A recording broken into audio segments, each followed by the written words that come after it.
Let's go! Welcome to Game of Stools. It's Robbie, it's Clem, it's KFC. Unfortunately, no Will Compton tonight. Last minute emergency, but we're here to break down the third episode of House of the Dragon. Our boy, the boy, Willie.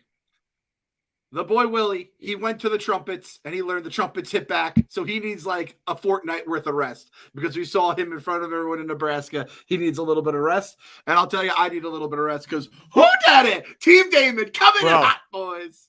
Dude, let me tell you something. I don't know if it's recency bias, just because we're all like throned up right now.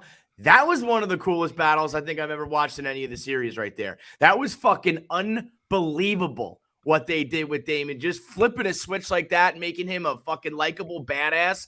And the only thing is not getting to see the fucking crab feeder get sliced and diced, but everything else about that was unreal, man. That was, and shout out to the House of the Dragon showrunners for making it visible. Thank you for making it a battle that we can actually watch. Oh, man. Everything in the crab feeder, basically, all of his inside, it was spilling out like worms at the end there. If my internet's bad, by the way, I'm on the road. Apologies for that. I assume it is. Yeah, it's a little bit slow, but it kind of fits your crab feeder vibe because you look like, half a human. Yeah, little Riddler vibes in you, Bob. Ask,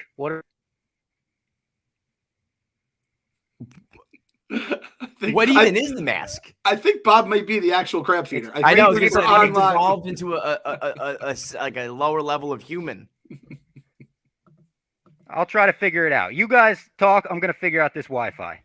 All right, we're good. All right, dude. Let's break it right down because we were talking about how Damon is. He was so hateable in the beginning, but a lot of people predicted that he was going to have like a redemption arc or that you're going to be rooting for him, and not like one episode later. Not in like the most honorable of ways. He's literally killing the messenger, bashing dudes for no fucking reason. But if you're just talking about straight badassery and what we come to Game of Thrones for, just fucking swords and blood and don't give a fuck, like take over the world and flex your power. This was it. I mean, unreal. And I think everyone here, obviously, we grew up with the finest forms of entertainment growing up, which is professional wrestling, right? And our boy Damon that was Stone Cold Steve Austin, anti-hero, little Ric Flair too. I, wave the white flag. Here's my sword, and then he throws some fucking salt in your face like Mr. Fuji. Mr. Fuji, Bobby Heenan, they're looking down, smiling, going, that's the kind of fucking shit we fucking brought. I loved it. Did you, what were you expecting there? I thought he was surrendering at first because, again, I'm a fucking moron. I am just an idiot. So I would have been like, oh, we got him, boys. We fucking, we had enough crabs to eat their men that they finally gave up. And the dude he completely flipped the switch. So you thought he was. I didn't think, well, here's the thing. I think as awesome as that was, I thought it was a little preposterous that he dodged about 55,000 arrows. So I didn't think that he was necessarily like it was just going to be surrender, but it was also like there's no way he can do this by himself, right? So what's he got up his sleeve? And then he just goes, full blown Jon Snow Battle of the Bastards, except he actually goes, to battle with them all. And I did know once they surrounded him and he was in that little hut of wood, I knew Dracarys was coming. I knew we were about to get a dragon flame, so that didn't surprise me. But the first merch, buy BarstoolSports.com, Barstool Sports. The first run in there where he just fucked everybody up from the caves. I didn't think that he was that much of a badass. Like, I knew he was nice with it. I knew he was like a real soldier. I knew he was the only one fighting, like they said, but I just didn't think that he had that in him. I guess that's the thing, we knew, like, by the end of Game of Thrones, you knew who were the most unfuckwithable. You knew who was the nicest with the swords and the strongest and the best. And this one, now, we can clearly check that box that Damon is not to be fucked with when he's motivated in the right way. He got that letter from his brother saying, no, fuck that. I'm on the clock right now. I got to win this on my own right fucking now. Here we go. Yeah, and listen, we all have brothers here, and it's like when Big Brother, and I was the biggest, but you guys all have bigger brothers. When Big Brother says he's gonna clean shit up, it's like, no, I got it. I got it. can do this. You take the Nintendo control back. I can beat the fucking level. All right? Literally, my kids are playing Nintendo on the Switch this weekend, and one of them can't beat Bowser, and the other one's like, I can do it. Like, let me do it. 2 seconds later, Keegan pulls the Jay. So yeah, it's motivation, man. Is the internet better now? Is my internet a little better? You're better, Bob. We got you now. That I was saying that was straight out of like Ric Flair, Shawn Michaels, like heel, like anti-hero kind of guy. Oh no, I surrender, and then fucking some salts in your eye, and then I'm just gonna go to work on you there. And there's even a little bit of Stone Cold Steve Austin passing out in the sharpshooter at WrestleMania 13 because you're like, this guy, I have no choice but to respect him at this point. He's putting intestines all over the battlefield. Right. And you know what they did? Because if you haven't read the books and you don't know much, there really hasn't been anything to root for with Damon yet. He's really not like that, great of a face, right? But they did almost kind of what they did in Breaking Bad when you needed someone else to be the bad guy for Heisenberg. They just brought in fucking Nazis, like literal Nazis, because they were like, we need the worst of the worst. That's kind of what they did with the crab feeder here. Even if you're like, I'm not really sure what Damon is yet. Do I like him? Do I not like him? We bring in this fucking creature that is like, I don't even know, half human, half crab.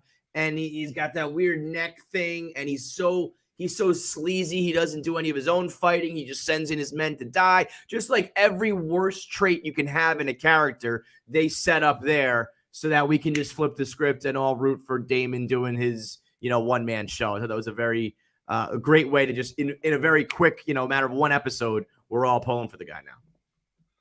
Do you think he had grayscale, or was that scurvy? What was that all over his body? I think he's literally half crab. I don't know.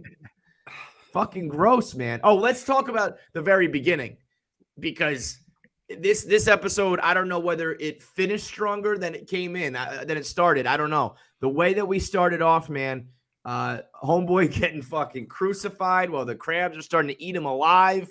Nail going right through the hand. Right through. My God. And then he's calling for, Prince Damon, please save us. Oh, that stomp was amazing. A blessing in disguise. Like, he wanted to survive. Dude, no. You got a hand. You got a nail through your hand. There's no stitches that's going to help you back in medieval times or wherever you are in the realm. That stomp was a blessing. We got our answer, too, of one dragon versus a million crabs. Yeah, I'm taking the dragon every single time, minus 1,000. Actually, I had one for you boys after seeing that opening. Would you rather death by 1,000 crabs or one dragon? But the dragon's still learning how to blow fire, so you're not just getting cooked in 3 seconds. Do you want to get cooked by that dragon, or do you want those little crabs going beep, beep, beep, beep, beep, beep, beep? Dragon, dragon, gotta be. Still gotta go dragon. Gotta be dragon, right? Yeah. Because if the crabs are all over you, I feel like you're dying from, like, hunger or something. Like, are they gonna really, like, kill you? No, I think that's just a torture. I think they're just going to bite your lip and your nose and your eyeballs until you just like slowly die and they eat your. I mean, we saw it when Damon goes back to the beach. You saw the like remains, the skeleton of that dude, and he's still just being feasted on. So there's a crab in its mouth coming out of its mouth, like. Yep, yeah, you just become a fucking crab home at that point. But that dragon stomp. When he's like, yeah, we're going to do this, burn the triarchy, and then squat. You ain't shit either. It was like, we are fucking rolling here, baby. So that, and then like the whole middle, actually, I thought it was a great episode front to back because we had the action in the beginning and the end. We had a lot of character building in the middle with Raina. I'm more terrible. Rhaenyra. They're bad. Rhaenyra. They're hard. And her bitch ass dad, and all sorts of shit going on there. So I think this is the best episode so far of the 3. Really? I still go back and forth with the first episode because I feel like the way they were flashing back and forth between the jousting, the childbirth, all of that, it was a perfect setup. But I thought this was like really, really good. It reminded me so much, and I feel like we say this every week, but it reminded me so much of early Thrones in the way that they built everything, especially with the king arguing with Rhaenyra. I want you to get married. She doesn't want to. She goes off with Kristen Cole. I could just imagine this in season 1 of Game of Thrones. Even, I mean, The Hunt is also a big comparison we could make with Robert Baratheon going out. We see a boar in this one. We also had a 2-year time jump in this one. We're just jumping around all over. Immediately, they're like, hey, the king's got a son and he's 2 years old. Which, to be honest, I think is like fine because we got to move this plot along for however this book works. But I will be honest, like there had to be some major shit that went on in those 2 years that, we're just kind of expected to piece together. I don't know. It's a lot early on to just fly through it like that. Can we give a brief round of applause for our boy Viserys lasting 2 years? I didn't think he had 2 years. Yeah, that's right. He made it 2 years. I didn't know what happened to that infection. Is he fine from that? I would have bet my bottom. That's what I mean. I would have bet my bottom dollar those infections were going to come into play and he was going to slowly die out or whatever. They were so heavy-handed with those things.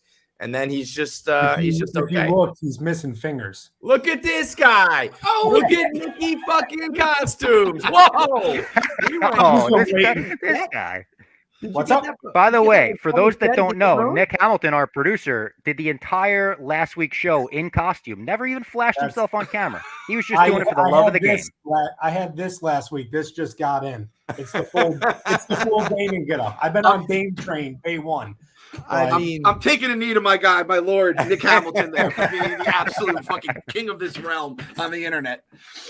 Dude, the fact that Nick watched the whole episode in costume and never revealed it is one of the funnier things I've ever heard of. But the king did lose 2 fingers. They were like they didn't like zoom in on it, but like when he was drinking his wine, you could see they were like nasty locked off. So the maggots did not work.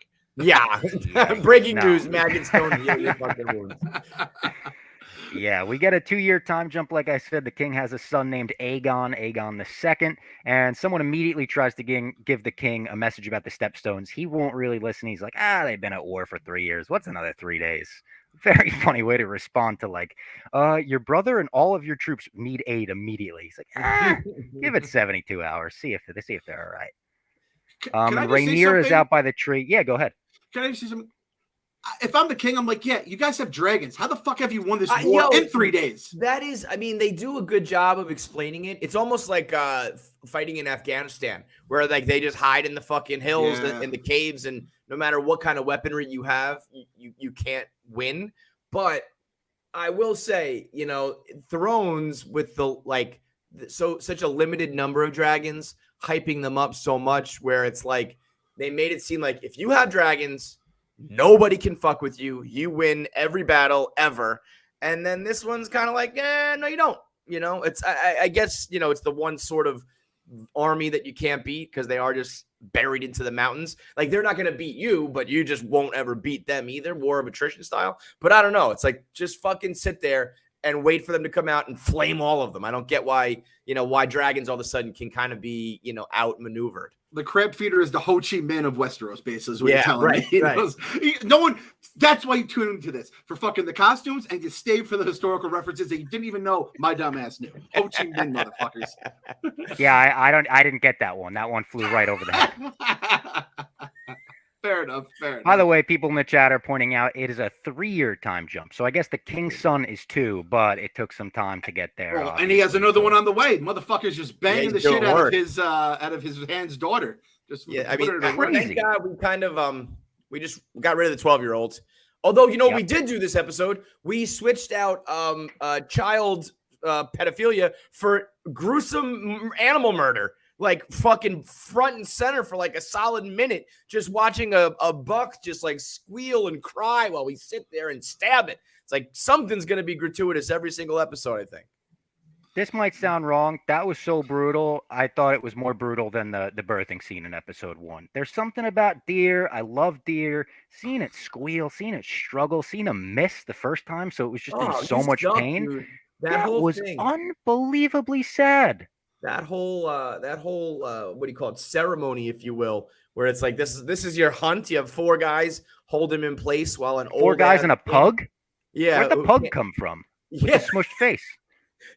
Yeah. That's a good point. Did they had pugs back in fucking Game of Thrones days? What was that about? Are we going to see a wiener dog next week? Yeah. There's going to be a Labradoodle. We're going to get a little petite golden doodle in episode 4. They ain't no pugs back in that time. Little Duncan crazy. Clancy As soon could as go over I saw that, I was fucking like, wait a minute. the narrow sea. I have a designer dog. He's hypoallergenic in the realm, so we don't have to worry about his pet hair getting all over the sept. What the fuck are we doing here? By the way, I do have to shout out, if you're watching on YouTube, you constructed an iron throne I for made your an office iron chair throne. back there. I went That's pretty and impressive, Kev. I bought about $150 worth of fake swords. I got my tape out and I fucking taped it to my dining room chair. I have myself a legitimate throne. It looks awesome. I just can think of the kids coming in the room and be like, "What's that?" That's my dad's job. That's just what he does. He puts on a wig and he sits on a fake sword of throne. I was smart enough. I don't have them right here, but I was smart enough to get a couple swords that they can still play with because I was just snapping off handles and breaking things so that I could tape them. But I was like, all right, gotta have a samurai sword for you here and a little knife for you over there. Let's get the violence going in the household. Jesus Christ. Now, one thing that we missed out on in the 3-year time jump that I'm like sort of interested in how it first broke and everything is Alicent marries the king. How does that affect her relationship with Rhaenyra, who they seem to be like best friends? We kind of see it early when Rhaenyra is out by the tree that they used to hang by. And she's like, hey, we want you out there for the king's hunt, the royal hunt. And she doesn't want to. She's like, your queen demands you. And it's like, oh, really? You're going to fucking pull that card on us right now immediately? Like we were best friends, not friends anymore. Obviously, Rhaenyra is like, you married my dad. I hate you now. Yeah. I mean, when she's like, Rhaenyra, it doesn't need to be like this. It's like, you're fucking my dad. Yeah, it does need to be like this. Like there's no coming back from that one. You're fucking my popping dad. Out babies yeah. You're popping out babies that are going to try to take my fucking throne. Right. You're literally ruining my life in every which way possible. We're not friends anymore. Fuck the high towers. Anyone who likes the high towers, I mean, I've never been a fan of high towers. Anybody who ever pledged allegiance to the high towers an asshole. They have a conversation about the war at the Stepstones during the hunt, and it's Daemon versus the Triarchy. That's the other army, the other battle that he's going against. Yes. Nobody could tame the Stepstones. They say it's always been kind of for a crazy, wild, savage people. And there's one woman here named Lady Redwine. How ridiculous is that name? I thought she was taking a shot at her at first when she said, too. Lady Redwine, how have you been helping by eating cake? I thought it was like, bitch, all you do is drink wine and eat cake, but it's actually her name, I guess. Later on, it was in the closed caption and everything. Lady Redwine. Yeah. Spells it with a Y. Spell with a Y. I like how they're throwing Y's in there. Y is a sweet, it's like Z in the 90s. Everything got a Z back in the day to make it cooler. Black raspberry. It's like, all right, guys, we get it. Speaking of things that seemed out of place in the Game of Thrones universe, our super producer Nick Hamilton actually tweeted about this. Lord Jason Lannister. We got Jason in Game of Thrones. And it's like having like Barry. It's like having, like, hi, I'm Greg. There's just certain names that just don't work back in the day. Also, I did get a couple references that he looks a lot like Young Gravy. I also got a couple tweets that he looks a lot like Dave Portnoy. So I saw that as well. Jason Lannister, we can, Stool Presidente can officially be a Lannister. We know he'd be a Lannister as, just because of who he is, but now he's got the perfect part to play. That was so fucked. One gets Tyland Lannister, which I mean fits in with all the other Lannister names we know, right? And then you get Jason. So it's like Otto. Yeah, exactly. Dude's a smooth talker, though. You got to give him that much. And I don't know about you, I was getting a little bit of Winklevoss energy out of Lannisters, Jason. He thinks he's like Jason, a smooth talker. He thinks he's the guy. Trying to be. Yeah. He thinks he invented the Facebook. Shut down like that. He goes up and hits a pickup line. She's like, get out of here. That's the thing, though, about being smooth and like pickup lines and having game. If the girl likes it and you're like cool and hot, then it's like you've got game. And if it doesn't, you look like a total fucking asshole. So it's like, sweet talking, smooth talking is all just about whether or not your target is kind of like into it. Because he's making these jokes. I need a dragon pit. What for? Oh, for you, my girl. If she was like, ooh, okay, then all of a sudden it's a good line. She walks away. He looks like an asshole. Tell you what, he ain't no Kristen Cole, Kevin. He ain't no Kristen Cole. No, that guy. Real quick, House Redwine. Someone we know was House Redwine. Olenna Tyrell was originally a House Redwine. So that's like where they come from. So they're still a major part. So she was a Redwine who then married a Tyrell.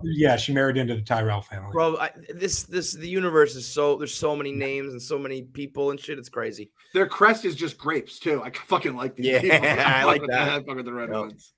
And another thing about Jason and Thailand, because they're the same actor, that actor was the first person killed by the Mountain in Game of Thrones. They recast him, they gave him a new role, but he was the first guy killed in the jousting incident. Kenjack tweeted that. Huh. You're double dipping on the Thrones check. That's always a good feeling. It happens in Marvel a couple times where the guy gets a little role in Marvel and then they bring him back and he gets a bigger role. So shout out to him. Jesus. And Rhaenyra is pissed at her father for trying to set her up with a Jason. She's like, you can't marry me off to a Jason in this universe. Get the fuck out of here. She takes off. Kristen Cole follows. And he even, he runs up to her, grabs her horse. He's like, stop going. Stop. Finally, they take their time going back because she's kind of like, all right, I dragged you out here, Kristen Cole. How about we go on a nice stroll back? And this is a little date for us. And we realized the king, I didn't know what they were talking about when they kept saying, before dragons ruled Westeros, the white hart was the true sign of strength. I was like, what are we talking about? White hart. It's a white deer. They're looking for a white deer in the hunt. Yeah. I thought it was a boar at first. They were talking about the boar. I thought it was I don't know. I didn't get it until obviously they saw that big fucking buck. But I was gonna be so mad if we had 2 kings die from a boar hunt. I was like, don't you kill this king just like you did our sweet Robert Baratheon with another fucking boar. Which now, as we realize, which isn't a shock, they just hold that motherfucker and the king just gets to go to work on it. But he was boozing too, like Robert was. And I'm like, I've seen this story before. I don't like the way we're going, Viserys. I was worried about him because Rhaenyra takes Kristen Cole away from him. And I'm like, is this going to be like he gets drunk without his security next to him and something bad happens to him and then it falls on her? But obviously we know that didn't happen. When he got off his throne and walked to he was all fucked up and drinking, it felt very ominous. I thought something very bad was going to happen in that moment because it was very they were just zooming in on him and he was stumbling around, but they cut out to the forest. That scene where Rhaenyra just fucking murks that boar, just fucking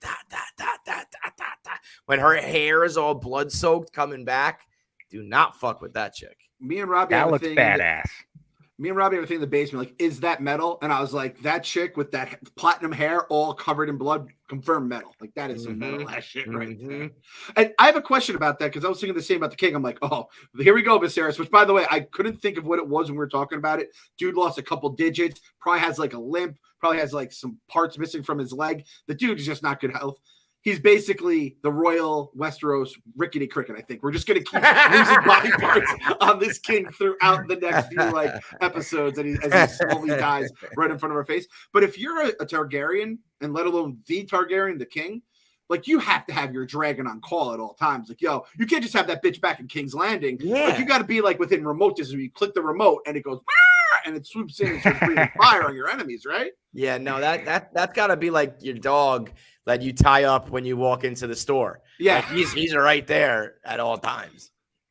Yeah, Jason tries to smooth talk his second member of the Targaryen family, and Aegon, and it goes poorly for him too. Immediately, he's like, I assume Viserys, King Viserys, he talks to. It's like, I assume Aegon will be the next heir, right? And he's like, don't assume, makes an ass out of you and me. Sends him away, and Otto pulls up next to him with the strangest, most absurd request ever. He goes, okay, I have an idea. You don't want to marry your daughter to so-and-so. How about you have Rhaenyra marry her 2-year-old brother? Bro, I get so mixed up with the names, So I was like, oh, wait. No, I thought Aegon was the baby. Who's Aegon? Aegon must be somebody else. And then I was like, oh, no, wait, I'm right. Aegon is the baby. It was so preposterous. I thought that I just fucked all the names up. I guess that's what these guys do back in the day. But I mean, geez, even Viserys was like, bah. He was like, bah, bro, he's 2. He was taking it back. Remember how we were like, oh man, thank God George R. Martin, this is straight from his source material. We're getting all the stuff straight from George R. Martin's brain. That's the stuff we get from his brain. Last week, we're like, oh my God, like an 8-year-old. They're having some king marry an 8-year-old. Oh no, this week we're talking incest with a 2-year-old baby. Well, you know what? Think about it. It makes sense that Game of Thrones would have been the first TV mainstream friendly endeavor, right? They probably looked at all the books and they were like, this one makes the most sense. You got a guy and a girl, you got a this and a that, a dragon and a White Walker, kind of all fits nicely, and none of it's like that far-fetched. So now we're getting into like the secondary stuff, and it's only going to get weirder, I'm sure, as we get into the the rest of the novels with George, when he really started getting weird with it. Marrying the 2-year-old, I mean, Jesus Christ. And shout out to the High Council in the chat for telling us, wrong comment I put up, he has no dragon. That's why the figure she gave him, the little action figure, was so important to him. It was representing his dragon who he lost. Shout out to the High Council in the chat. Make sure you join the chat, watch live. You get a dragon kind of when you're born. Like she put the dragon egg in the one kid, and then that's it. Like if you lose that dragon, you don't get a backup. You don't get nothing. So it's like that's it. I don't know. Nick, do you have an answer to this? I'm not sure, because also I think they said he rode Balerion the Dread, which is that giant fucking skull they keep hanging out around. Yeah. And I think that one was like hundreds of years old. Yeah. And they say he was the last rider of it. So I don't know if he was given one that died and then he like upgraded to that. Because then also, like we see today, so the dude at the end, just to fast forward real quick, that's Corliss's son, right? Like Leonor. Yeah, Leonor. Yes.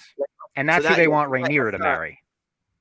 That's Jaden Smith. He's one of the people. Yeah. Yes, he's Jaden Smith. Yeah, exactly. He's Jaden Smith of Game of Thrones. So he was the one who came Dracarys in being like, whoa, let's fucking go, right? Because he was the one who wanted to fight. He was like, Daemon at least is fighting. So he comes in as like a dragon rider. I don't know why Viserys couldn't have just, hopped on another one too. But whatever. Those are questions for another day. But that was a dope moment where he's like, that was like the kid who's battle hungry, and he's like, let's fucking go. Now we get to do some action. I love it. I take it all back about Viserys. The fact this guy lasted his kingdom song without a fucking dragon, he's like top notch in my book. God bless him. He's a survivor. For real, man. It's like in Grand Theft Auto when you wreck your car and you're like, oh, you got to be kidding me. I got to walk everywhere now. Like, I could rip someone else out of their car, but it's just not the same. It's not my car. So we get the king getting drunk and all that. We get Kristen Cole killing the boar. Who's the guy who is like the advisor who keeps popping in? He looks like a Samwell Tarly, but with hair and a beard. I didn't get his name. What, he does look like Samwell, though. What's his? Forget about his name. Like, what's his role? What's his job? Oh, this is my note. I like the chubby bearded guy, which I'm the chubby bearded guy. Maybe that's why he just gets it though. He tells it like it is. His son Harwin. He's like Sir Harwin of the Breakers, sick name, and he's like, no, that guy. Like, don't marry that bum. I'm fucking. He's my guy. Fuck it. He's my guy. Oh wow. Clem's got another guy. I mean, I have Daemon. I'm already riding Team Daemon. I like this guy though. If people can tell me, like, if I should like, he's Harrenhal. He's a Harrenhal guy. Lionel Strong, master of laws. I mean, come on, boys. So he's just kind of like a lawyer. He's like a legal counsel. He's like, I'll just tell you what to do. I got this guy. I got Chauncey Depew telling me here, don't trust him. He's just as sus as Otto. Listen, anybody who's ever feeding anybody else information is sus. They're always going to be a little bit, selfish, and they're always going to be having their own self-interest. That guy seems to be the most, I don't know if it's his own interest, but he's like, here's the best way to have the strongest kingdom, to have the strongest throne. Do what you will with that, but this is the best way to do it. I'm out. I'm out on him. No offense to the lawyers listening, watching in the chat, but you just don't trust lawyers, right? Like, we're like, if lawyers start saying, like, what's the angle for you right now here, buddy? A master of laws, that's the king lawyer in my mind. I don't fuck with a king lawyer. All right, I'm out on him. I also was out on Daemon in episode 1. I put it out there that I thought he was a creep. I said, oh my God, is he going to be the next great Thrones villain like Joffrey or, whoever? No, obviously not. We were very off base on that. I was very off base on that. And I am officially a Daemon guy after this episode. I mean, how could you not be? Breaking. The guy who's dressed as the crab feeder is a Damon guy. I did not see that coming. Well, you make the whole crab feeder outfit, and then the crab feeder dies right away, and you're like, oh, well, I guess I'm not going to not wear the crab feeder outfit. It's his episode, It's his one big episode. The king tells Allison about his dream. He keeps seeing the male baby in a crown. He's like, my obsession killed my wife in front of the fire. Man, it was shot really cool.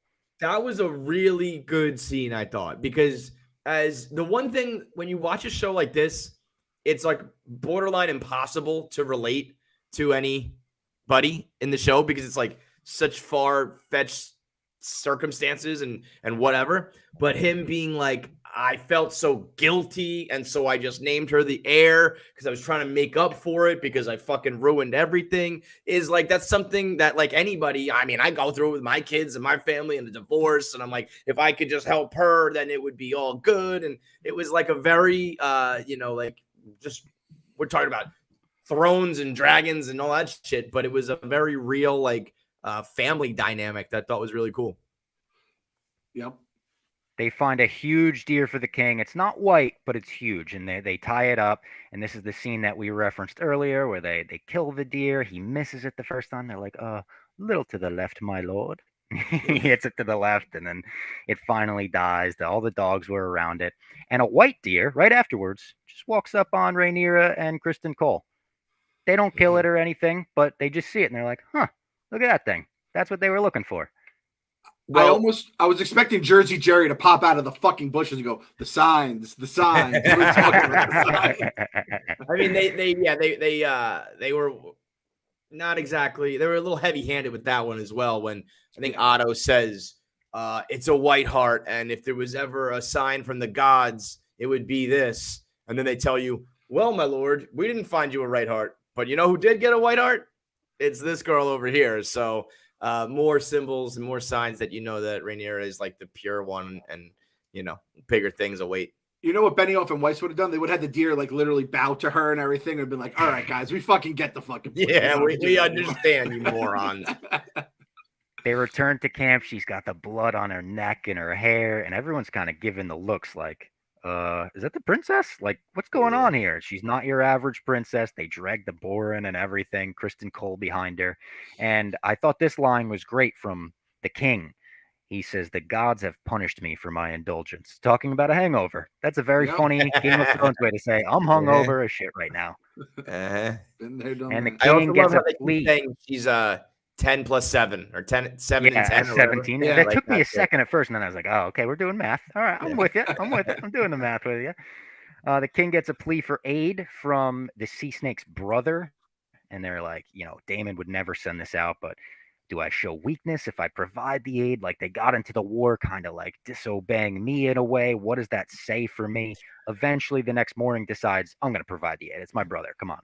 I didn't quite understand the logic of that being a sign of weakness. Wouldn't that be a sign of like, you had to come crawling back to daddy for my help because you couldn't get this war done? Like, I told you so.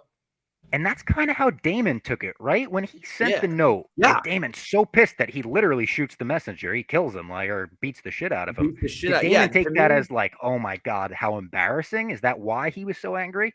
I thought that Daemon was like, there's no way my brother's getting credit for this. There's no way I'm going to let him be the one who wins this. I'm going to go win this shit right now. I guess it could be construed as like, you should just let them, they went against your word, and you should just let them fucking, die out there. So don't be a pussy. But I thought of it as much more of like I'll bail you out because I told you so, you fucking morons.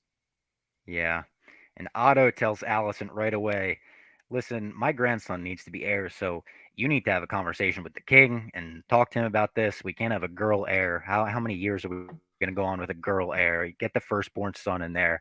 Otto is basically just backseat quarterbacking his daughter's marriage here and giving her all the playbooks. He does remind me a lot of Littlefinger. Oh, big time Littlefinger vibes out of him. I'm surprised he's not like, get him a Funko Pop of a dragon and he'll just do whatever you want. His heart will melt. His heart is through fucking toys. I felt a little more Tywin Lannister than Littlefinger. Like a guy who's like he doesn't have a claim to the throne, but an older guy knows what's up, knows the whole lay of the land, and he's puppeteering his family in all the right ways. But yeah, he is just a motherfucker who is he's sus. He's my number one sus guy for until later, until anything, until he's dethroned. He's number one on the sus list. His real name has to be Octavius. Octavius or something. Otto is way too calm. He fooled me with Otto. I'll tell you right now. Yep. And he's trying to fool everyone else with that. That is some Game of Thrones shit. Octavius or some shit. I don't like it. Clem, I don't know if you realize this. You almost said Otto Octavius, like Doc Ock. This actor, Otto, is Lizard from Spider-Man. Oh, shit. So he was in the first Andrew Garfield, and then they brought him back for No Way Home. He's very underutilized in terms of his acting skill because he's incredible in this show. He made me hate him like that. He's the kicker in the Replacements too, and it's like that guy's just a lovable dude. So man, I hate that this guy has to suck. But Littlefinger is is Carcetti in The Wire, who's like a pretty memorable character too. So they know how to get you with these Thrones motherfuckers. Which he was. I don't know. Go ahead. I don't know if we want to talk about. There was the showrunner that like left the show like a few days after, or like that was the big news of the week. And everyone let's finish going through the show itself, and then we'll talk about the goings on the series. So Rhaenyra and the king get into another fight about marrying, and he swears to her on her mother's memory that she will not be replaced as the heir. He tells her, "You can pick your own husband, but you just have to get married. Like this is what happens. You know, I don't care if you don't want to." Laenor, the son of the sea snake, suggests offering Daemon to the crab feeder to bait him out, then hit him with the dragons. Daemon gets the note, pissed. He hits the guy over and over again. I don't know if the guy's dead. I don't know if the guy's just severely wounded. It looked bad, though. It looked like a serious freak out. Almost Kylo Ren-esque to bring it to Star Wars. Just a complete freak out. And the note, the king, we get a narration of him reading it. It says, "Hey, I sent 10 ships and 2,000 men. I'll pray upon your return. Like, good luck out there, brother." But he was real pissed about it. Daemon goes out there. Waves the white flag, surrenders, and he got me for even a second. Like I heard the plan. I knew what the plan was, but there was a second there. I was like, oh man, he's going to surrender. What's going on here? Is he that mad at his brother? No, it's a trap. Once again, to bring it back to Star Wars, it's a trap. It's a trap. Daemon gets surrounded. He gets shot by arrows. He gets into this little wooden cave cubby little shack, and dragons to save the day. Dragons and his army behind him. I will say the army, talk about waiting to the last fucking second. Maybe the backup could have come a little bit earlier. Maybe they were making a real dramatic entrance. Yeah. They had a flair for the dramatic. The crab feeder retreats to the caves. We get a cool shot of him like doing his weird like twitching stuff. He's got half hair, half scurvy, grayscale. He has grayscale. The chat confirms he has grayscale. It is grayscale, yeah. Yeah. He retreats back. We get a cool shot of him just walking back to the caves. And I figured that's the last we'll see of him for this episode. And, you know, he'll be a threat looming over this whole show. No. Daemon says, I'm going to take matters into my own hands, and just drags that guy's body out. Half of his body, intestines going everywhere. And he's like, yeah, that's what I just fucking did. You know what I like about that? And this is what I used to tell people about Game of Thrones way back when Thrones was first starting to pop into the mainstream. And a lot of people would be like, I don't like dragons. I don't like fantasy. And I would always tell them, this is a story about politics and power and basically government. And there's just this fantasy element. That's the kind of bad guy, the crab feeder, that in this type of show is not going to like lord over the whole thing. Like he's a fucking creepy, good, like single episode boss. He's not the big boss. Just slice that guy in half. We don't even need to show you the fucking battle, because at the end of the day, he's just some creepy guy in the corners of the earth, where the people who really matter are, you know, these kings and queens and people who have armies and all that kind of shit. So it's almost like the fact that we didn't even get to see the battle kind of show the final fight shows you how like insignificant a guy like that is. I would have liked to see the slice through the middle. Maybe when we start, like I would love the next episode to start from Daemon's point of view in that cave. That could be cool. Although at this rate, next episode will be another 2 years in the future. Yeah. But yeah, like just like this is just a little side quest. Let me kill this guy, show you his intestines. Like I'm the fucking man now. Kind of to bring it back where you're talking with your kids and Bowser before, like This guy, I thought this guy could be the guy. This guy isn't Bowser. This guy isn't even one of Bowser's kids that you fight in the castle. This is just one of those just boss guys that you fight in like the middle castle of one of the levels of Mario. And it's just like, oh, this guy's just some faceless dude I'll forget in 3 episodes. I would kind of love it though if it turns out like Damon was chasing him. He fell and like just like split in half just because he was clumsy and he was all grayscaled out. He's needs Twitch. He just fucking fell, just shattered because his body is in tatters. And Damon's like, I killed this motherfucker with my bare hands, guys. Look what I did here. So I thought he just fell apart like a zombie. Yeah, and Damon dragged him out like a badass. he reminded me of Reggie Ledoux from True Detective season 1. When he had the mask on in his underwear and he's like 7 feet tall and you think that he's like the ultimate bad guy. And then even he was like, oh, this goes so much higher than me. So crabfeeder is a great visual and an ultimate, like, monster type of guy, but bigger, just a device to show what Damon's really all about. We also have to shout out the good guys on the show, the quote-unquote good guys. Like you said, the Dragons, Sea Smoke, awesome name for a dragon, just to be lighting motherfuckers up. Damon's dragon, the more you see, the more he looks like he got the inbred dragon that has a couple extra chromosomes all over the place. And then I love dragons breathing fire, the occasional eating a person, cool as shit too. But like you guys said, when he smushed the guy in the beginning, and then when he was picking them up and dropping them, I was like, it's like these fuckers can kill people in ways I wouldn't even think of. Like if you're a dragon, the least efficient way to kill people is to pick them up and throw them. That's how you know he's just having a little bit of fun. I'm flaming you, I'm stomping you, but I give you the occasional woo. I'm calling it now. Episode 3, calling it right now live, September 4th, 2022. Before the end of this series, we will have a Dwayne Wade to LeBron, one dragon up, other dragon eats it. We're gonna have an all dragon kill. I like a skeet shooting. Throw it up and then flame them. Flame it. Yeah, that would be sick. I don't know if you guys agree with me on this. The Dracarys. I hate saying this word. It's cringe. I don't like hearing them say. They're like Dracarys. I think it was it was such a Daenerys Targaryen thing for me that like it was hers, and I thought I like other people doing it. It kind of it bothers me.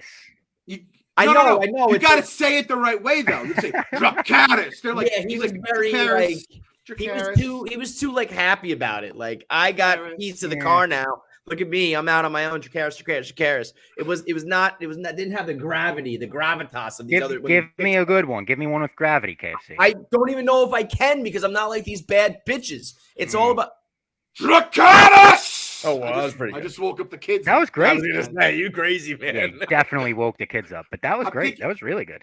Jonah Hill, what is it? He's like, boom, boom, boom, boom, with the gun. That's what these guys are with their Dracarys. Like, boom, Dracarys. I'm gonna burn you. By the way, breaking news via super producer Nick Hamilton. Next episode is 1 year ahead. Time jump of 1 year.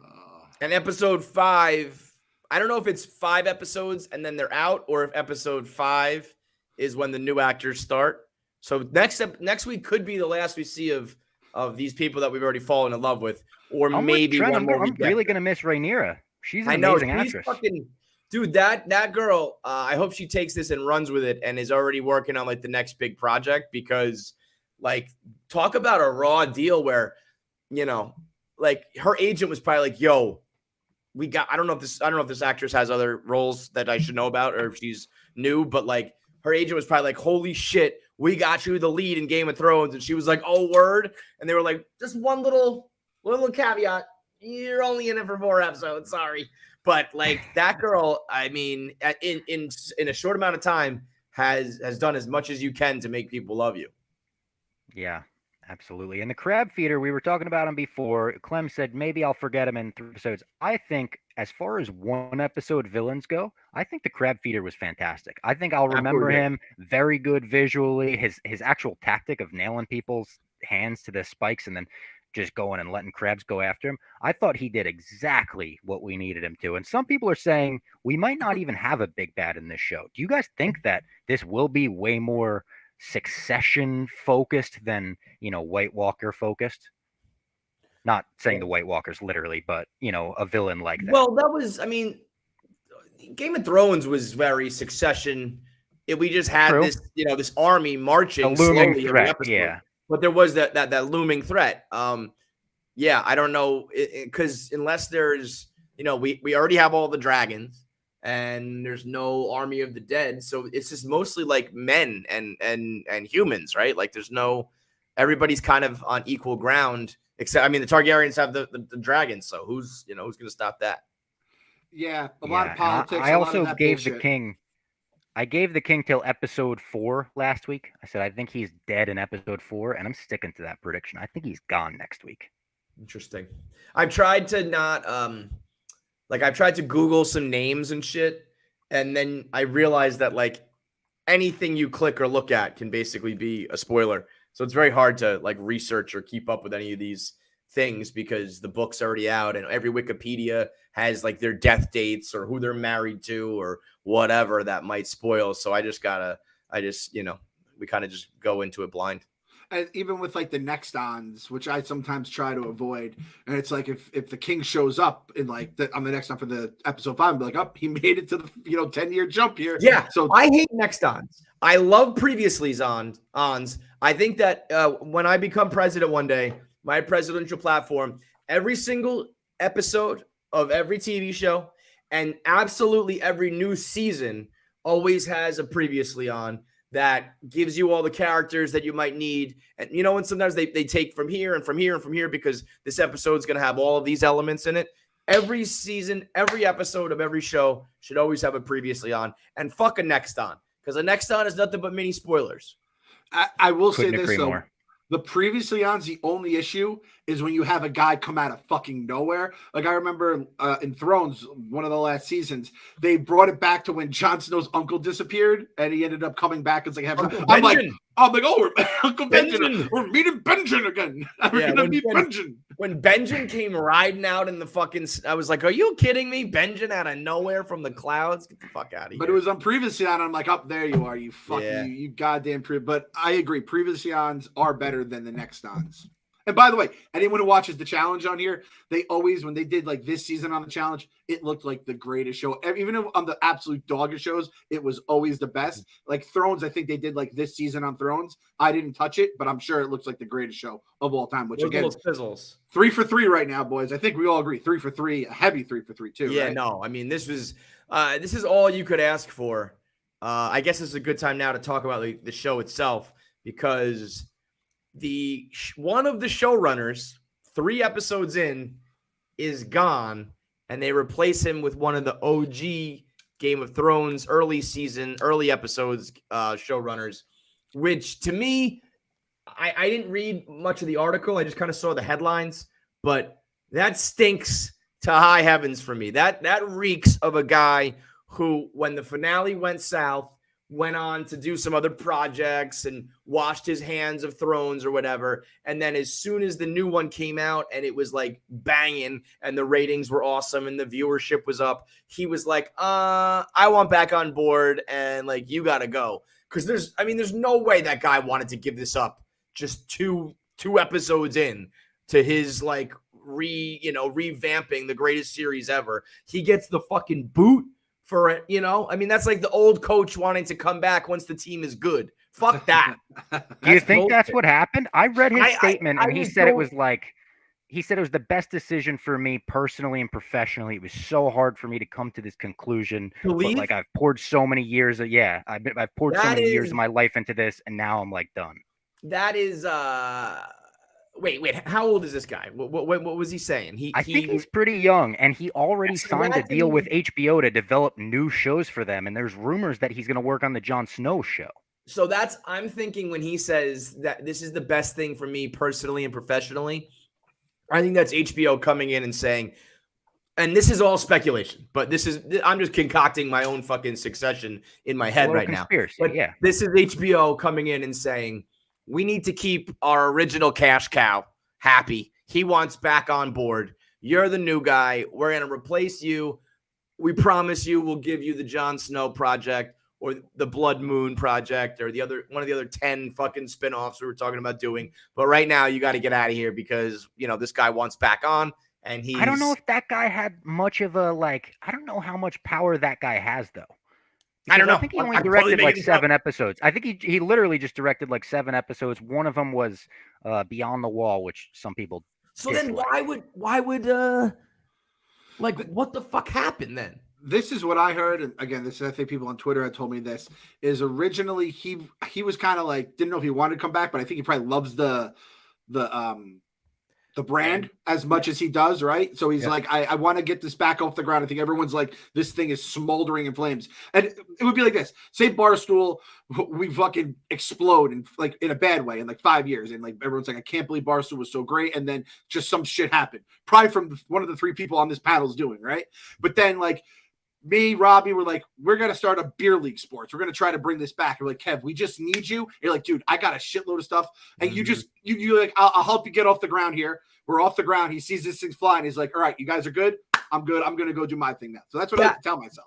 I could get down with that. But then to replace, for the other guy to have to go, he's probably been working on this for how long? And then he gets the fucking boot? That sucks. It sucks. If he got the boot.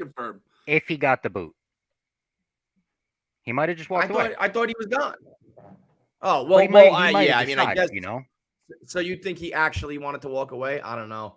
I don't know if I can believe that, but either way, I think this has to do, whatever it is, I think it's all predicated upon the early success of the show. And Bob, I know this has got to make you happy. I feel like HBO and Game of Thrones has absolutely smashed Lord of the Rings. Smashed it. It's that. I haven't watched Rings of Power yet. I am a big Lord of the Rings. Well, I shouldn't say big because I'm not one of the freaks, but I do really enjoy Lord of the Rings. I will get to it at some point. But I have not heard like a fucking peep about it. Shout out to HBO. Right when Rings of Power got released and started to trend, they released episode 1 of House of the Dragon on YouTube for free. So that started trending and everyone was watching it. Even I can't believe there are people who want to watch Game of Thrones and don't have HBO and then are just like, well, I'm not going to watch it. I mean, I guess some people can't afford it, but that's crazy to me. But anybody who wasn't able to watch could all of a sudden watch, and they were trending and shitting on their parade. I have not heard anything about Rings of Power. I haven't heard a peep. Not a single bit. Maybe people know. Don't go to Bob about the Lord of the Rings takes. He's not a Lord of the Rings guy. But I haven't heard a single peep. Yeah, and not that I... So I watched it, and I think they fucked up releasing. I think they saw that Game of Thrones was coming back, and they're like, this will be perfect that we release the 2 biggest fantasy franchises at the same time. And Lord of the Rings is just it's a much more family-friendly... It's a PG version. And to put that up against They were probably like, everyone's out on Game of Thrones. We're gonna fucking come in week 2 and destroy that. That's what's weird. It's like it doesn't hold up. It's good on its own, but thinking of it with Game of Thrones at the same time, it's like I'm gonna pick Game of Thrones every fucking day of the week. Yeah, I think I do believe that Lord of the Rings announced their start date first, and then Thrones was like, we're gonna go 2 weeks before that. I think that was very on purpose. I also think it's not I think that there's a lot of violence and some really fucking big battles and some gruesome shit early on because Amazon and Lord of the Rings is going to give you PG, and we love Game of Thrones for the tits and ass and violence and blood and bestiality and pedophilia and all this other fucking crazy shit. And then you go to see Lord of the Rings and it's like, okay, this is just a kiddie version. That's not to say that it can't be good on its own. But I'm nerdy in both worlds, and I just haven't seen good or bad. Like if people were like that premiere sucked or that premiere was awesome, I haven't seen anything. I will say I thought the premiere was good on its own, but again, compared to Thrones, it's nothing of the caliber. Where it was exciting, like there's hints of they're like trying to find Sauron and shit. So you're getting a lot of the same feel, but it doesn't compared to what this prequel has been, it blows that out of the water. That sucks, man. That's like I guess you could most expensive show ever made. It's like $50 million per episode or something. Right. And that's why, like, I think it's just so cocky and overly confident to be like, we'll go toe to toe with Thrones. There's no reason, like, just push this a couple months, and then everybody loves it. Like, perfect example. I like both, but Thrones wins for me. So if there's ever Sunday night, I want to watch one, I can't watch the other, it's always going to be Thrones. But if there was 10 weeks of Thrones and then Lord of the Rings started, yeah, you might be like bending the knee and you might be like capitulating, but there's no shame in being like, we didn't want to go toe to toe with Lord of the Rings. It's like with Game of Thrones. They're like HBO and Game of Thrones is like the NFL, and nobody schedules against them. Everybody just lets the NFL have Sunday, and then we'll play on Monday because we don't fuck with that. They should have just done that, and then everybody, hey, are you still fiending for a little bit of that fantasy like adventure shit? Come on over to watch Lord of the Rings. Even Bob Fox maybe would go watch an episode. Probably not. This is a deep-rooted Star Wars versus Lord of the Rings thing. It's so weird. It's so weird. There's only one return. It's of the Jedi. By the way, someone said Rings of Power did 25 million viewers. I don't believe that. I just don't. If Game of Thrones did 10, I don't believe that Rings of Power did 25 million. There's 25 million. To put that in perspective, the finale, the series finale of Thrones did 30. I don't think There's that. Just no way. I just don't. I mean, I don't know, man. It is like a worldwide thing. So is Game of Thrones, though. You are talking about like a movie franchise, like big time movie franchises, like. But I don't know. That seems bananas to me. If it's 25 million, it's like none of them on the internet apparently. I was waiting for someone to make my mind up. I was like, let me just hear some banter on Twitter. You'll just get it from people, right? Retweet it or whatever. Yeah, that's what I mean. And there was absolutely nothing. And even in the chat, we got, it was all right. It was good. Not as good as Thrones. Awful, mid. It's all over the place. So it's like, and the one thing I'll say about Lord of the Rings is I feel like it just takes a lot more. It's a lot slower progressing. Maybe it's because it's a movie about walking, right, Bob? That's what it's all about. I was like, I don't have time for that. I'm setting up enough shit with this. Plus, like you said, the real NFL is coming back on Sunday, and it's going to take over my life. Sunday, Monday, Thursday, and every minute of my day that the Mets are not playing, basically, is going to be Game of Thrones or the NFL. And someone here said, Derek Wright said it perfectly. It's like the XFL and the NFL. It's like if the XFL came out in the springtime, I'd probably watch it, but I'm not going to watch it if it's during NFL season. Is it a weekly thing? Like it comes out Sunday night at a time, or is it like a binge? Yeah, it's Thursdays, and if they're doing it like they did last week, they're actually doing it Thursday at 9 p.m., which like finally a fucking streamer does this right instead of doing the goddamn 3 a.m. drop, which has just been those are insane to catch up on. And then during Thursday night football, though, right? Does Amazon realize they own Thursday night football as well? What the fuck are they doing? That can't possibly be. They have fucking Thursday night football. Oh, Bezos is gonna kill somebody. Yeah, they might have fucked that one up. Or was it Wednesday? Or I don't know. I watched it Thursday at 9. It dropped. I thought it was a weird time. But someone in the chat saying Friday now. Yeah, because I think it's technically Friday, but it's like I know that they have Thursday night football because I have the Amazon football. Oh, you got the Amazon football. Clem, no. Listen, Clem. I'm the only person on the planet Earth that has this. Pull your mic over. Get your mic. I am the only person on the planet Earth that has this football. You got the actual one from the end? The guys who shot the commercial, obviously they shot it. I am the only non-quarterback and non-commercial actor person who got this football. There's 8 billion people on the planet, and I'm the only. Can you say with certainty that you are the only person on the planet that has ever done anything? Because I am the only person to hold this in my hands and have in my house. What's wrong with it? Can I ask you that? What's wrong with that football? If that was born in Game of Thrones times, they would throw it off a cliff. Yes. 1,000%. Yeah, I mean, it's I mean, the people who thought we were really going to play with this like skinny ass football are out of their minds. But I feel like I'm wielding power. This is like my Lord of the Rings. I'm wielding power with this. I have this and nobody else does. It might be a dragon egg, Kev. It might be a dragon egg. So put that in the fucking in Keegan's bed tonight, and that could be his future dragon. Also, I got to mention this too. People are saying that the showrunner that's leaving, he had like Skip said this: Winds of Winter, Blackwater, Battle of the Bastards, some fucking heavy ass hitters. But then Alan Taylor, who's coming in, who's going to be doing some stuff as well, kind of the replacement guy he did like Baylor, which was when Ned Stark died. He had some decent skins in the game as well. It's just he may not be that dude. So I think we're all right with this so far, though, right? Like that's kind of the big thing is I think we're all feeling good about the future of House of the Dragon, no matter who's in. Yeah. Well, also there's so much like you don't even have to begin to worry about the finale.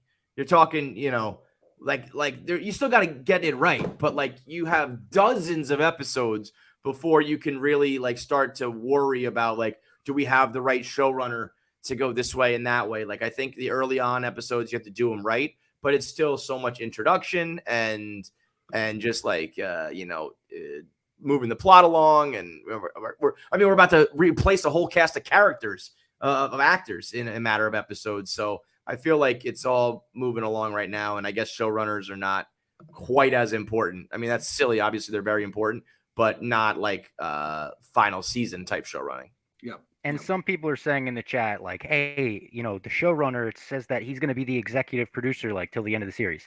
That is like a nice credit to give him. I don't think he's going to have any say. I don't think he's going to be involved in the slightest. I think that's like, hey, you helped us get this off the ground and did the entire first season, so we'll put your name on every episode. EP is like the best thing in the world. When you start executively producing and you just get credit for shit that you're not actually working on, that's the throne. Yeah. We should give an executive producer credit to someone on this show. Just someone that has nothing to do with it. Just throw one on there. Glenny Balls. Glenny Balls is executive producer. By Glenard. Yes. Yeah. Glenard Balls. Game of Tools, produced by Glenard Balls. And the best thing is Robbie will tell Omar. Tomorrow Robbie will tell Glenny, hey Glenny, you're the executive producer of Game of Thrones. Go. Okay. And he does like the Glenny like the upper lip. Okay, cool. I love Glenny. This was his last weekend down the shore. I wonder how him and Jeff D'Lo took it. I picture them walking out of DJ's like Riggs walking out of Pinehurst, just in tears. Bro, when I used to Labor Day weekend for Jersey Shore houses, I used to like love them. Like this can't come soon enough. I would be limping to the finish line. It's like 15 weekends in a row. No human can withstand that.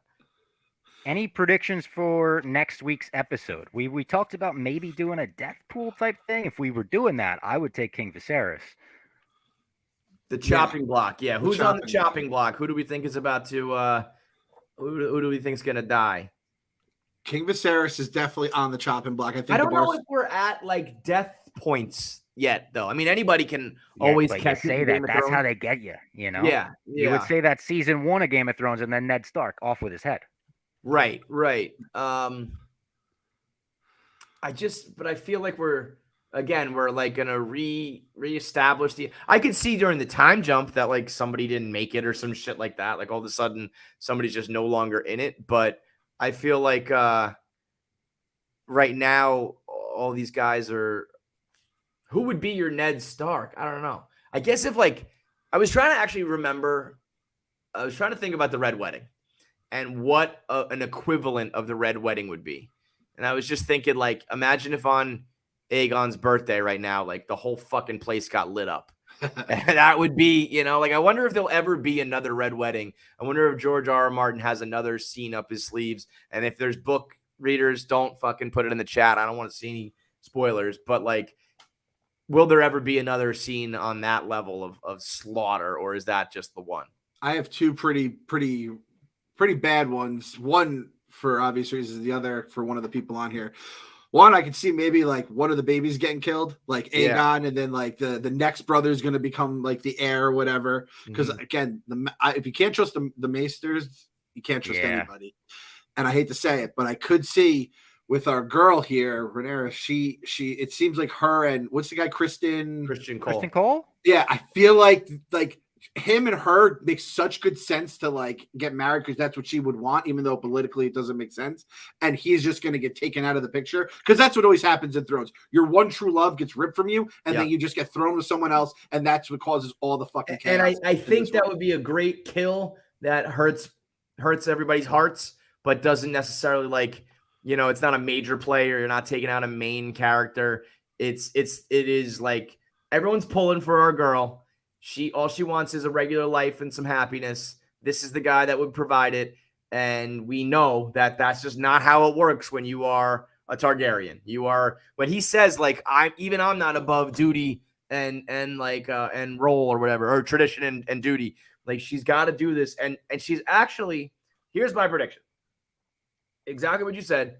He consoled the Christian Cole, and it's because Rhaenyra just like refused to admit that, like, you don't get to be normal. You don't get to just be the girl who falls in love with a regular guy. That's not how this works. And because you refuse to accept that, you ended up putting him in the fucking crosshairs, and it's your fault that he's dead. Because it's like, at some point, wake up. You're going to get fucking killed if you're an heir and you refuse to marry and bolster your position, because, it ain't no fucking around anymore. We're not just talking about who you're taking to the prom. We're talking about trying to fucking keep bloodlines alive, and people don't like you. People are coming for that ass. You better marry someone important and strong, you bitch. She's like wiping the blood of the boar she just killed. She's like, yeah, motherfucker, I know.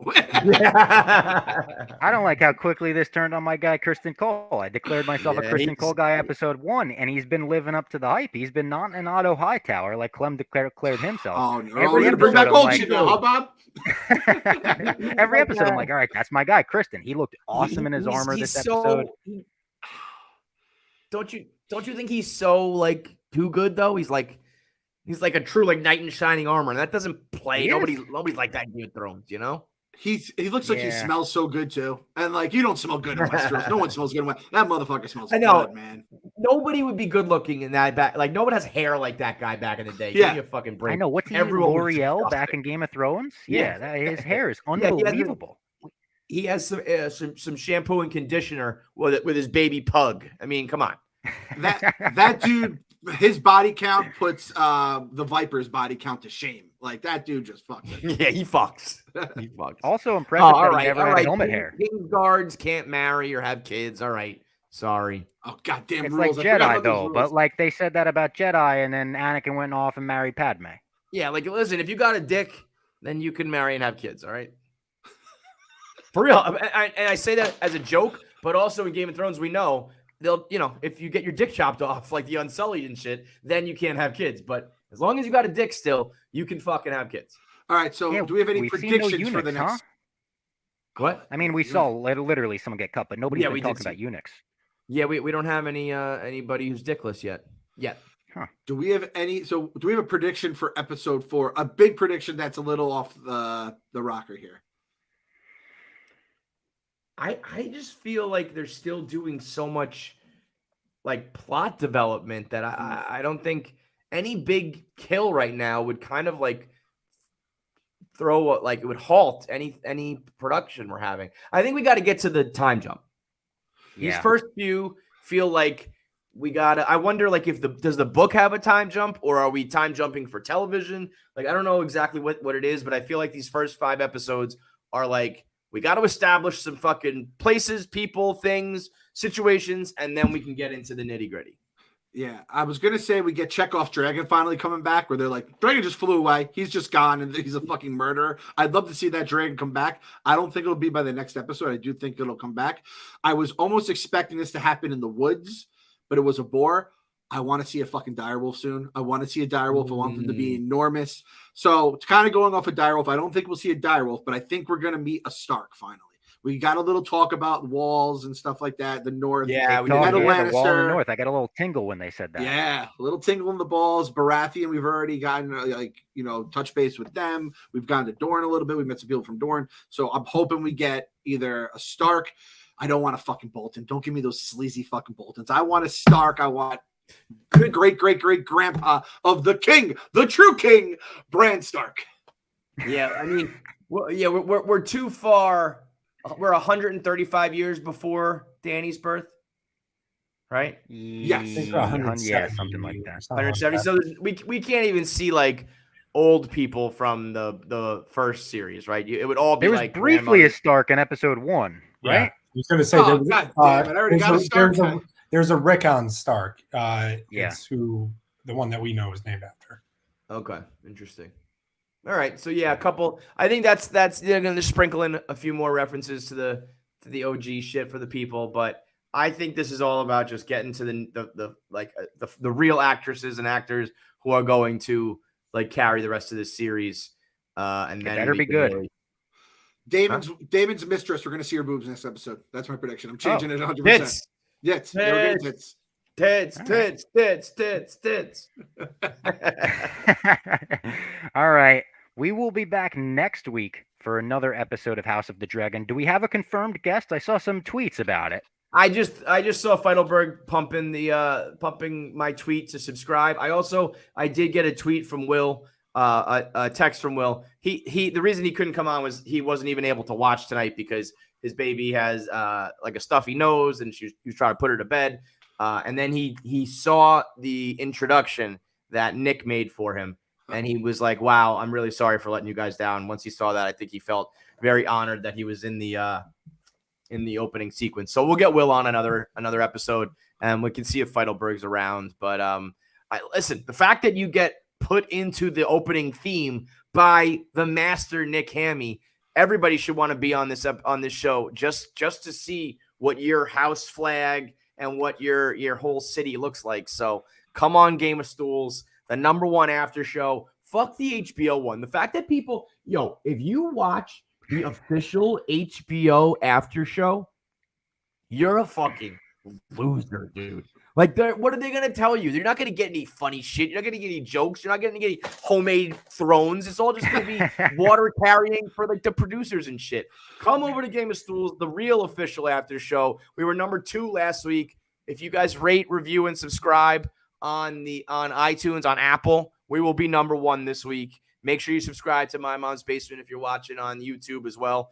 The numbers have been through the roof, so do the right thing and make Game of Stools the #1 after show in all the realm. Okay. If you want to have people that know what they're talking about and know that a Stark was in episode 1, watch the HBO one. I'm sure it's very nice. It's like listening to your official team's podcast. It's very nice there. Yeah. We bring it it's straight from the gut. We're saying we love people that are the biggest snakes in the show because we have simple brains and we get fooled too. That's what we have here. You know what it's like? It's like Suge Knight, If you don't want your podcasters to be the producers from the show all up in the podcast, come to Game of Stools. Because if this show sucks, we'll tell you it sucked because we told you season 8 sucked and no one believed us until about episode 3. They said These guys got it right. At least that's what all the reviews say. Actually, yeah, bump up those reviews too if you can on Apple. 5 stars. I think it's like if you go back to it, it's like, you guys are the worst. I hate you guys. No one knows what they're talking about. And then it was like, oh yeah, you guys are pretty good. You guys and shout out to the chat. If you were in the chat tonight, keep coming back. Keep being the high counsel for us. Keep telling us what we're doing wrong, helping us out through the episode. I appreciate all the people in the chat. Talking Thrones, Jacob, Thomas, all of you. Talking Thrones is great. That guy's good. Talking Thrones is a lot of good shit. And we got the giveaways here. We're doing the shirts giveaways. We have the Dracarys. We had the winner, right? The winner. We had 2 winners for this one with the dragon. I think 2 winners. Yeah. Two people had the exact same name for the dragon, and I thought that it was the coolest name. It was Nightmare with a Y, and I thought that was cool. And the winners' names are Eric Solemn. Eric Solemn said Nightmare. Okay. And Buck, Garbage Mets. Oh, good. Mets crossover. Let's go. I'd love to see that. Buck, both of you guys said Nightmare. I think that's a cool name. That's a good name for a dragon. Nightmare for sure. All right. Anything with a Y is sweet. We'll get you guys either the Thrasher Dracarys or the other one these guys are wearing, the Heat colors. So DM us and we'll get you your size and all that. And we'll let's fucking run another one. We'll come up with another one. We'll tweet it out. Follow us on social and we'll come up with another challenge for you guys to name or whatever. And we'll keep giving away merch all season. Yep, and let us know who you want. If there's anyone at Barstool you want to see on, anyone even in the Thrones realm you want to see on, maybe if we start doing some during the week and stuff like that, let us know. Some people you guys want to hear, people who know they talk about, people who don't know what they're talking about. I almost feel like we have to have Trent on after the time jump, just because I got to see his face. Like, what the fuck just happened, guys? That was amazing. Wait, what did you just say? What did you just say? So good. All right, we will talk to you guys next week. Thank you for tuning in.